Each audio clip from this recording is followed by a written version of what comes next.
नमस्कार, आप देख रहे हैं कैपिटल टीवी। मैं हूं आपके साथ अंशिका। आज से हम आपके लिए एक नया शो ला रहे हैं जिसका नाम है खबरों का पंचनामा। सबसे पहले हम रुख करेंगे दिन भर की 5 बड़ी खबरों का, फिर जानेंगे उनका विश्लेषण। खबरों पर चर्चा के लिए मेरे साथ स्टूडियो में मौजूद हैं कैपिटल टीवी के editor in chief doctor Manish Kumar. Manish ji, बहुत बहुत स्वागत है आपका। धन्यवाद। सबसे पहले नजर डालते हैं हेडलाइंस पर। कृषि कानून के विरोध में हो रहे आंदोलन पर पीएम मोदी ने तोड़ी चुप्पी, कहा सब आपके लिए ही तो है। बंगाल में नड्डा के काफिले के बाद राष्ट्रपति शासन की सुगबुगाहट तेज, गृह मंत्री शाह ने राज्य के 3 आईपीएस को बुलाया दिल्ली। पूर्व राष्ट्रपति प्रणब मुखर्जी ने अपने आखिरी एडिशन में किया बड़ा खुलासा, प्रकाशित होने के बाद मुसीबत में पड़ सकता है कांग्रेस आलाकमान। यूपी विधानसभा में आजमाया जाएगा बिहार का फॉर्मूला, एआईएमआईएम प्रमुख बसपा के साथ बढ़ा सकते हैं दोस्ती का हाथ। इस्लामी कट्टरपंथा के खिलाफ फ्रांसीसियों ने लागू किया नया कानून, वर्जिनिटी सर्टिफिकेट, जबरन निकाह और मस्जिदों में शिक्षा पर लगाई रोक।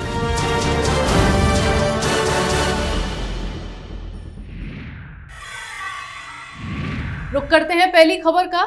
नए कृषि कानूनों के खिलाफ देश भर में जारी किसान संगठनों के आंदोलन के बीच प्रधानमंत्री नरेंद्र मोदी ने फिर किसानों से अपील की है। एक बार फिर पीएम मोदी ने किसानों को नए कृषि कानूनों के फायदे गिनाए हैं। प्रधानमंत्री ने कहा है कि उनकी सरकार कई सेक्टर्स के बीच खड़ी दीवारें हटा रही है। औद्योगिक संगठन FICCI की 93वीं सालाना आम बैठक में ताजा कानूनों के बारे में बोलते हुए पीएम ने कहा कि इन रिफॉर्मर्स के बाद किसानों के नए बाजार मिलेंगे, नए विकल्प मिलेंगे, टेक्नोलॉजी का लाभ मिलेगा, देश का कोल्ड स्टोरेज इंफ्रास्ट्रक्चर आधुनिक होगा। आपको बता दें कि हजारों की संख्या में किसान इन नए कानूनों के खिलाफ दिल्ली में पिछले 2 हफ्ते से भी ज्यादा समय से आंदोलनरत हैं। सरकार ने उनसे कई दौर की बातचीत के बाद कुछ संशोधन का प्रस्ताव दिया था, मगर वे तीनों कानूनों को वापस लेने से कुछ भी कम पर तैयार नहीं है। केंद्र सरकार एक बार फिर से किसान संगठनों से बातचीत की कोशिश में है। डॉक्टर मनीष, जिस तरह से पीएम मोदी ने किसानों से बातचीत की है, तो क्या लगता है उसके बाद किसान अपनी सोच में कुछ बदलाव करेंगे? देखिए, प्रधानमंत्री ने जो बातें कही है, इसके 2 मायने हैं।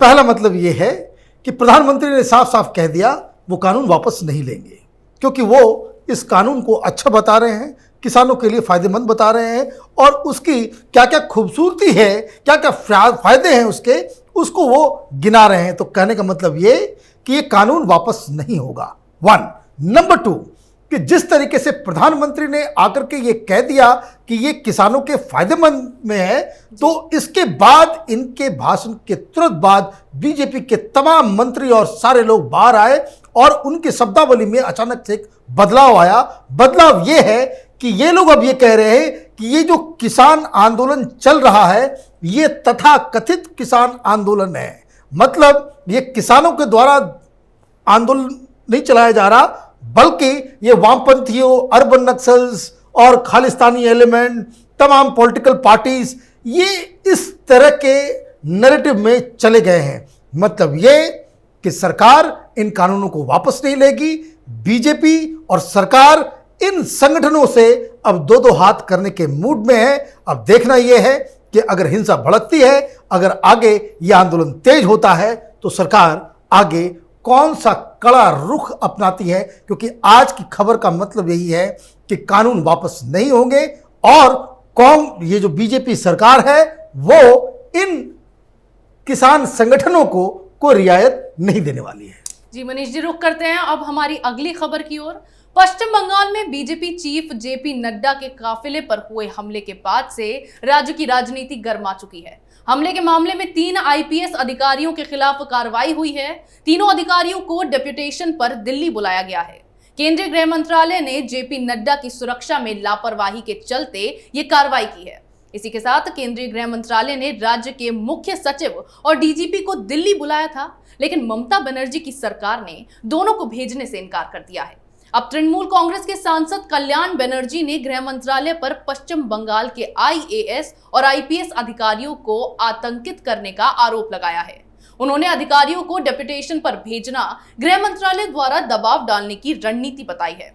उन्होंने कहा है कि ऐसा करके राज्य में इमरजेंसी जैसी स्थिति पैदा की जा रही है। डॉक्टर मनीष, जेपी नड्डा के काफिले के बाद ममता बनर्जी की सरकार अब खतरे में आती नजर आ रही है, तो क्या लगता है कि बंगाल में राष्ट्रपति शासन लागू हो सकता है? देखिए, आज की जो खबर है इसके दो मायने हैं। पहली बात ये कि अमित शाह की तरफ से जो एक्शन लिया गया वो एक्शन सिर्फ 3 आईपीएस अधिकारियों के लिए नहीं है। ये दरअसल एक चेतावनी है, एक मैसेज दिया गया है बंगाल के अंदर कार्यरत तमाम सेंट्रल ऑफिसर्स को, आईएएस, आईपीएस, कस्टम डिपार्टमेंट के, आईटी डिपार्टमेंट के, इन तमाम अधिकारियों को एक चेतावनी दी गई है कि अगर आप बंगाल में हैं तो ये मत समझिए कि आप वहां पे तृणमूल कांग्रेस के कार्यकर्ता के रूप में आप वहां पे एक्शन ले सकते हैं। आपको कानून के हिसाब से चलना होगा और अगर आप कानून के हिसाब से नहीं चलते हैं तो केंद्र सरकार आपको सजा देने में जरा सा भी पीछे नहीं हटेगी। और मैं आपको बता दूं, ये जो मैसेज गृह मंत्रालय की तरफ से बंगाल में आईएएस आईपीएस लॉबी को जो दिया गया है ये बड़ा कारगर सिद्ध हो रहा है। वहां पे खलबली मची हुई है। आईएएस आईपीएस इस तरह की लड़ाई में, केंद्र और स्टेट की गवर्नमेंट की लड़ाई के बीच में अपनी नौकरी दांव पे नहीं लगाना चाहते हैं। तो पहला जो काम अमित शाह करना चाह रहे थे उसमें सक्सेसफुल हो गए। दूसरी बात जो आपने पूछा कि क्या इस तरह की कार्रवाई से यह संकेत मिल रहा है कि आगे आने वाले दिनों में आर्टिकल 356 लगाया जाएगा, मेरा जहां तक आकलन है कि यह कार्रवाई इसलिए हो रही है कि आर्टिकल 356 नहीं लगाया जाए। भारतीय जनता पार्टी की सरकार, प्रधानमंत्री मोदी की सरकार ये पॉलिटिकली करेक्ट डिसीजन लेने में बिलीव करती है, चाहे उसके लिए कोई भी खामियाजा वहां के लोग, वहां के पार्टी के, बीजेपी के कार्यकर्ता को अपनी जान की आहुति देनी पड़ रही है वहां पे राजनीति करने के लिए। लेकिन फिर भी अगर सरकार इस तरह के एक्शंस अधिकारियों पे लेती है तो इसका मतलब साफ है कि अभी फिलहाल केंद्र सरकार वहां पे बंगाल के अंदर आर्टिकल 356 लगाने के मूड में नहीं है। और ये जो एक्शन लिया गया है, अभी से ही ममता बनर्जी की तरफ से, उनकी पार्टी की तरफ से कोहराम, वहां पे खलबली मची हुई है, इमरजेंसी का रट लगाया जा रहा है। लेकिन हकीकत यही है कि बंगाल के अंदर वहां की ब्यूरोक्रेसी, वहां की पुलिस पार्टी कार्यकर्ता के रूप में काम करती है और इसे रोकना सारे लोगों का एक धर्म है। इसमें ममता बनर्जी को भी अपनी रिस्पॉन्सिबिलिटी अदा करनी चाहिए, केंद्र सरकार की भी जवाबदेही इसमें बनती है। चलिए रुक करते हैं हमारी अगली खबर की ओर। पूर्व राष्ट्रपति प्रणब मुखर्जी के निधन के बाद अब उनके एडिशन का अंतिम हिस्सा प्रकाशित होने वाला है, जिससे कांग्रेस आलाकमान को झटका लग सकता है। 2014 के लोकसभा चुनाव में नरेंद्र मोदी के नेतृत्व में राजग की सरकार सत्ता में आई थी और कांग्रेस को करारी हार का सामना करना पड़ा था। प्रणब मुखर्जी ने पार्टी के इस हार के लिए सोनिया गांधी और मनमोहन सिंह को जिम्मेदार ठहराया है। उन्होंने इस ओर भी इशारा किया है कि पार्टी में ये चर्चा थी कि वो मनमोहन सिंह से बेहतर प्रधानमंत्री साबित होते। प्रणब मुखर्जी ने अपने संस्मरण में लिखा है, कांग्रेस के कुछ सदस्यों की सोच थी कि अगर 2004 में मैं प्रधानमंत्री बना होता तो 2014 में पार्टी को जो पराजय देखनी पड़ी उसे टाला जा सकता था। यद्यपि मैं इस सोच से इत्तेफाक नहीं रखता, लेकिन मैं ये जरूर मानता हूं कि 2012 में मेरे राष्ट्रपति बनने के बाद कांग्रेस पार्टी के आलाकमान ने राजनीतिक फोकस खो दिया। पूर्व राष्ट्रपति प्रणब मुखर्जी ने अपनी पुस्तक द प्रेसिडेंशियल ईयर्स में ये बातें लिखी हैं। तो डॉक्टर मनीष, प्रणब मुखर्जी के इस खुलासे के बाद कांग्रेस आलाकमान को किस तरह से झटका लग सकता है? देखिए, इसमें दो बातें उन्होंने कही। एक कि 2014 में जो कांग्रेस पार्टी की हार हुई उसकी दो वजह हैं। एक, सोनिया गांधी जो पार्टी चला नहीं सक रही थी, और प्रधानमंत्री मनमोहन सिंह जो सरकार चलाने में विफल रहे। और जो वो कारण बता रहे हैं वो ये बता रहे हैं कि मनमोहन सिंह दरअसल अपने जो यूपीए में जितने जो सहयोगी पार्टियां थी, जो अलायंस पार्टनर्स थे, उसको ही मैनेज करने में उनका सारा वक्त चला गया। वो गवर्नेंस के ऊपर फोकस नहीं कर सके और इसलिए काफी किरकिरी हुई है सरकार को लेकर के। और दूसरी तरफ वो सोनिया गांधी को ये जिम्मेदार बता रहे हैं इसलिए क्योंकि उनको लगता है कि पॉलिटिकल फोकस जो है सोनिया गांधी का वो खत्म हो गया था, और इसलिए मनमोहन सिंह एक बिल्कुल ही पंगु किस्म के प्रधानमंत्री थे, बहुत ही उनके पास कोई पॉलिटिकल कैपिटल नहीं था, वो डिसीजन खुद नहीं लिया करते थे। ये बातें तो पुरानी हो गई, सारे लोग इस चीज़ को जानते हैं। नई बात प्रणब मुद्दा की इस किताब में यह है कि वो हार का ठीकरा वो सोनिया गांधी के नेतृत्व के ऊपर डाल रहे हैं। ये एक विस्फोटक स्थिति है कांग्रेस पार्टी के लिए। कांग्रेस पार्टी में प्रणब दा ने अपनी पूरी जिंदगी लगा दी। प्रणब दा को कांग्रेस पार्टी का एक आर्किटेक्ट बताया जाता है, और खास करके जिस तरीके से 1991 के बाद से, जब राजीव गांधी के बाद पार्टी किस तरह से अपने आप को खड़ा कर पाई, 10 साल तक यूपी की सरकार चली, उसमें प्रणब दा का एक अहम रोल रहा। ये बात भी कही जाती थी कि दरअसल अगर किसी को बनना था प्रधानमंत्री तो वो प्रणब दा को बनना था, क्योंकि वो सीनियर थे। लेकिन यही तो सोनिया गांधी का कमाल था कि सोनिया गांधी नहीं चाहती थी कि ऐसे किसी शख्स को प्रधानमंत्री बनाया जाए जो उनके लिए एक चैलेंज आगे बन सकता हो, एक थ्रेट बन सकता हो। और इसलिए इस बात का दुख प्रणब दा को हमेशा रहा कि उनको छोड़ के सोनिया गांधी ने मनमोहन सिंह को प्रधानमंत्री चुना। लेकिन अब जब ये खुलासे हो रहे हैं तो इस खुलासे का जो रेमिफिकेशन होने वाला है वो ये है कि सोनिया गांधी और राहुल गांधी के जितने भी सोशल मीडिया के ऑपरेटर्स हैं, जो उनका आईटी सेल है, ये सारे लोग इसलिए प्रणब दा के ऊपर टूट पड़ेंगे क्योंकि कांग्रेस पार्टी में सब तरह का क्रिटिसिज्म तो मान्य है, उसको वो बर्दाश्त कर सकते हैं। लेकिन गांधी परिवार के ऊपर अगर कोई अटैक होता है, राहुल गांधी सोनिया गांधी को अगर हार के लिए कोई जिम्मेदार बताता है, तो वो कांग्रेस पार्टी का जन्मजात दुश्मन हो जाता है। आइए अब आपको ले चलते हैं उत्तर प्रदेश की ओर। बिहार विधानसभा चुनाव में बीएसपी प्रमुख मायावती और एआईएमआईएम के प्रमुख असदुद्दीन ओवैसी ने मिलकर चुनाव लड़ने का फैसला किया था। भले ही दोनों पार्टियों के गठबंधन ने कोई बड़ा करिश्मा नहीं दिखाया था, लेकिन लगभग आधा दर्जन सीटें जीतने में जरूर कामयाब रहे थे। ये जोड़ी अब उत्तर प्रदेश में होने वाले 2022 के चुनाव में दलित मुस्लिम कार्ड खेलने का दांव चल सकती है। एआईएमआईएम ने आगामी चुनाव को देखते हुए बीएसपी के सामने दोस्ती का हाथ बढ़ाया है। बिहार की जीत से उत्साहित एआईएमआईएम ने यूपी में पार्टी के राजनीतिक आधार को बढ़ाने की कवायद शुरू कर दी है। एआईएमआईएम ने विधानसभा चुनाव को देखते हुए सूबे में संगठन को धार देना शुरू कर दिया है।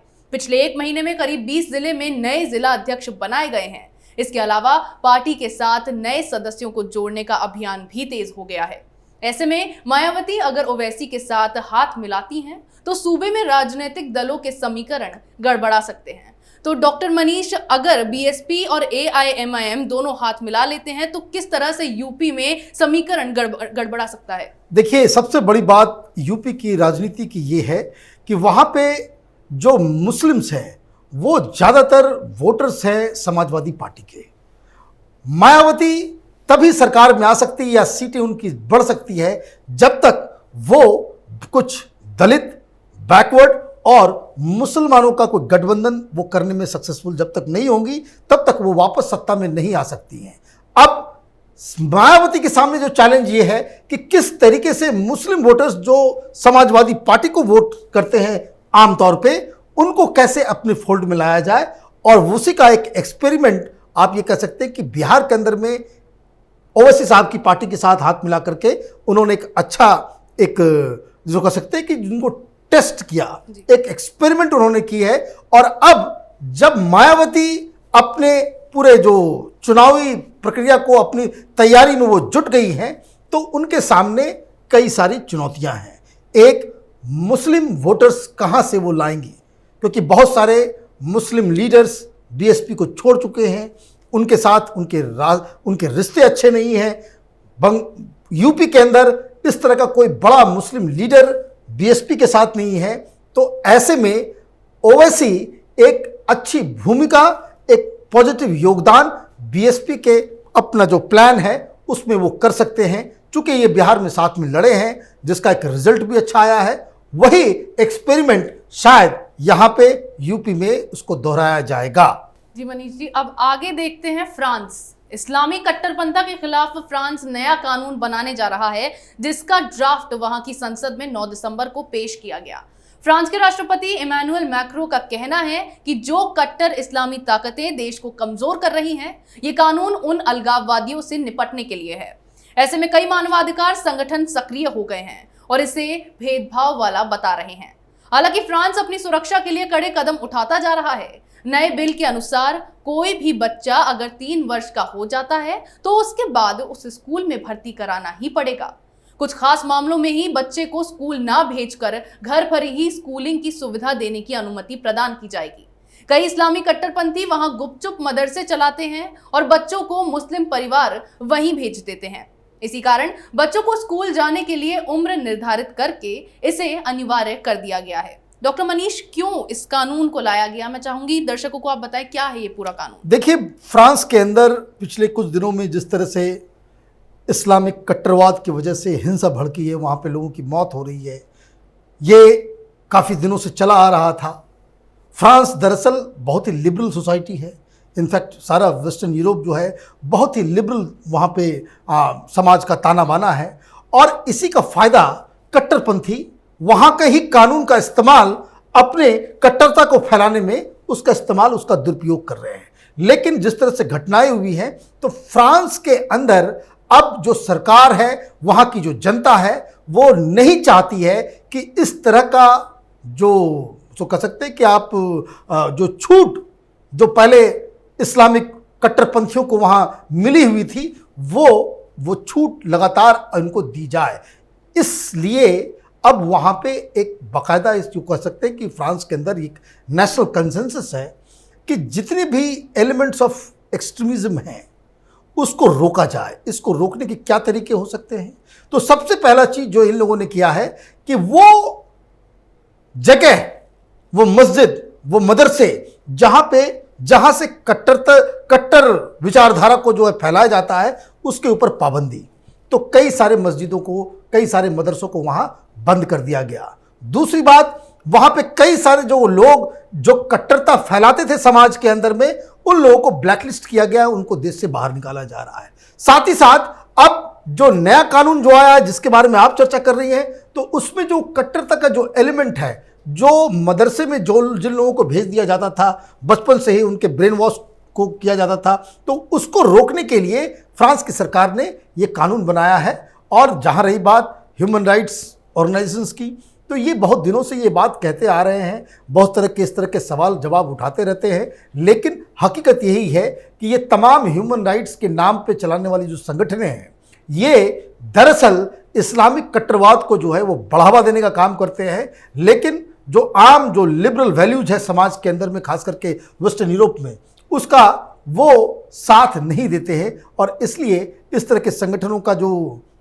ऑब्जेक्शंस है, उसको दरकिनार सिर्फ फ्रांस में ही नहीं, पूरी दुनिया में धीरे धीरे किया जा रहा है। और कट्टर सोच, कट्टर विचारधारा और धार्मिक उन्माद को रोकने के लिए इस तरह के कानून को लाया जा रहा है।